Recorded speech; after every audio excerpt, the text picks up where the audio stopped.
everybody, welcome back to my channel. Today's video is all about the liner mistakes that we all have been making. I get so many questions about this, that how can we fix a liner? We are not being able to do the wing liner perfectly. What is the right technique and what is the easiest way of doing it? So today I'm going to tell you what all mistakes do you do that makes a lot of difference in your eyeliner. There are a lot of ways in which you can do your liner.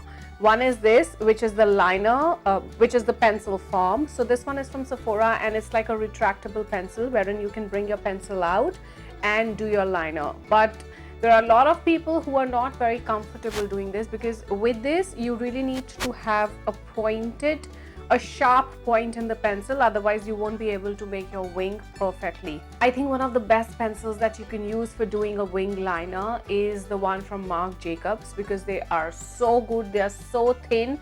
And then the best part is that the retractable pencil comes with a sharpener at the end, so you can just sharpen your pencil and you get that point every single time you do your liner. But that's not the case with most of the pencils which are available in India. The other and the most common form is definitely a gel liner form. There are a lot of people who love doing the liquid form as well, but most of the people like doing the gel form. So today I'm going to tell you how to do it with a gel liner. You can use the same technique for the pencil and for the liquid form as well, but I'm going to tell you the gel form because this is the hardest, and if you get your hands on this, you'll be able to do the other forms as well. I'm going to use this MAC brush, which is MAC 208, and it's such a beautiful angular brush. If you see, it has a beautiful tip and your wing will look perfect with this. When you start your liner, make sure that you've already primed your lids, because if you do a liner straight on your eyelids without priming them up, then the liner can get transfer, especially with people who have oily lids. You're going to face a lot of problem, because then the liner is going to get transferred to other area and would not look very neat. I have already primed my lids and I have powdered it well, and now I'm going to start with my gel liner. So the first and the foremost important thing is that you prime your lids. The liner that I am using today is the Maybelline gel liner. I love Inglot as well. It's very good. I use it on my clients, but when it comes to myself, I like using Maybelline because it's more flexible, and if I do a mistake, I think I can quickly clean it up with a Q-tip, whereas the Inglot one is hard to clean. So if you are a beginner and you're trying your hands on eyeliner, or you're just getting into the practice of putting a liner, don't straight away jump into a liner which is very hard and stubborn to wash off or to clean, because if you do a mistake, you won't be able to clean it up.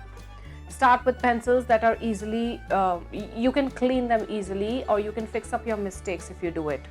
The second and the most common mistake that I've always noticed, I get so many students, I have done classes for students, and when I see students, the most common mistake that they do is, whenever they're doing a liner, they always stretch their eyelid like this and then they apply their liner.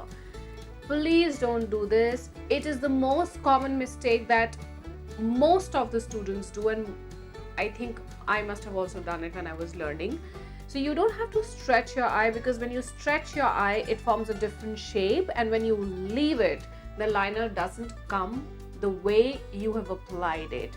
Obviously, in this way it looks more stretchy, and when you leave it, the line is not that long and elongated as the way you wanted it. Also, when you stretch your eyelid, it looks a little more lifted, and when you leave it, the liner doesn't go as much high as you want it. So please don't stretch your eye, just apply the liner looking straight into the mirror and then applying it. I'm going to tell you how exactly you have to do it. I'm going to take some liner on my brush.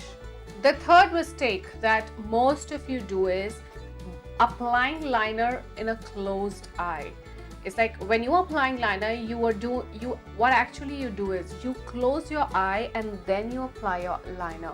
You don't have to do this. You have to apply your eyeliner in an open eye. I know I may be sounding stupid and funny when I'm saying this, but yes, you have to apply your eyeliner with an open eye, because when you're going to talk to someone and when you're going to look at someone, your eyes are going to be open, and that's when your eyeliner should look perfect. So the best way is to place a mirror right in front of you, which is not very high. In fact, you should look a little low and then start applying your liner. And now I'm going to demonstrate you how exactly you need to do this. I've just placed a mirror right in front of me. Make sure the mirror is not here, otherwise you won't be able to apply it in the right way. It's a little lower than your normal eye level. And now I'm going to apply my liner. When I'm going to apply liner, I have to make sure that I am following the guideline, which is the lower lash line. I just have to think as if this eye line is going to be more elongated. Like I have to follow this as my guideline.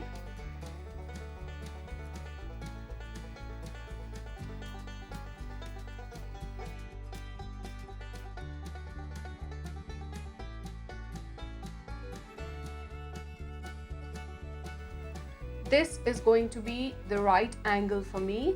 And now I'm going to join this with the center of my lash line. I'm just going to leave the tail and join this like this.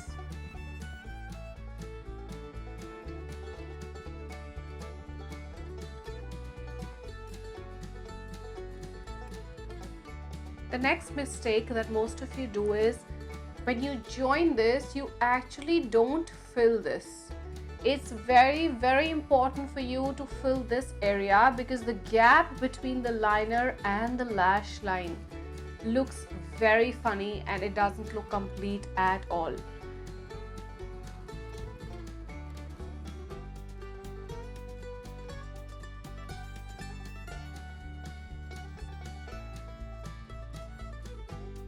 That's how you fill your liner, and we don't want to fill your liner to be like this. We want your liner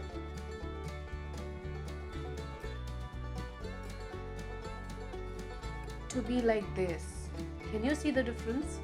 Make sure you're covering every single inch, every single mm, every single area which is in between your lashes as well.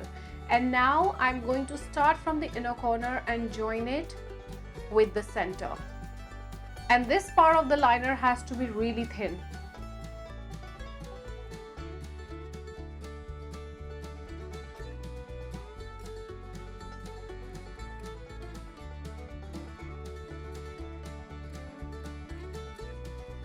Can you see?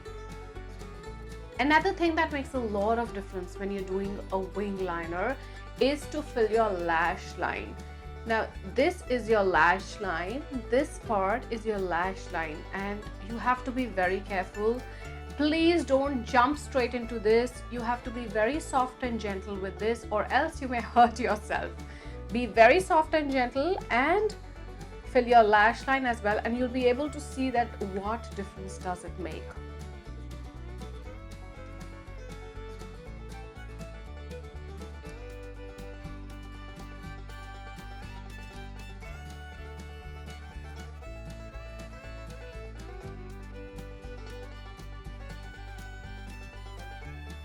Now that completes the liner, and can you see how precise, how even, and how black it looks? Now that's how my liner looks. I love it. Do you also like it? Anyways, I'm going to complete the other eye and I'll be right back. So I just did my other eye, and now both of my eyes are right in front of you. Trust me girls, it's not very difficult. You just have to practice and you will get there. So if you are a beginner, start with a pencil or a gel liner or a liquid liner, which is easy to remove. So if you do a mistake, you'll be able to remove it with a Q-tip and fix it pretty well and very easily. So overall, start with a primer, do prime your lids, follow the guideline, follow the lower lash line when you have to form the wing. Never stretch your eye when you have to do a wing liner. Don't close your eyes when you're doing a liner. And last, when you do the liner, make sure that you're covering every single inch, every single area which comes in between your lashes as well. Do not avoid it, and do fill your lash line as well. It's very easy. It's not at all intimidating. Try it and you will get it. So that's all for today's video, and I will see you on Wednesday with a fresh new topic. I love you all. Stay blessed.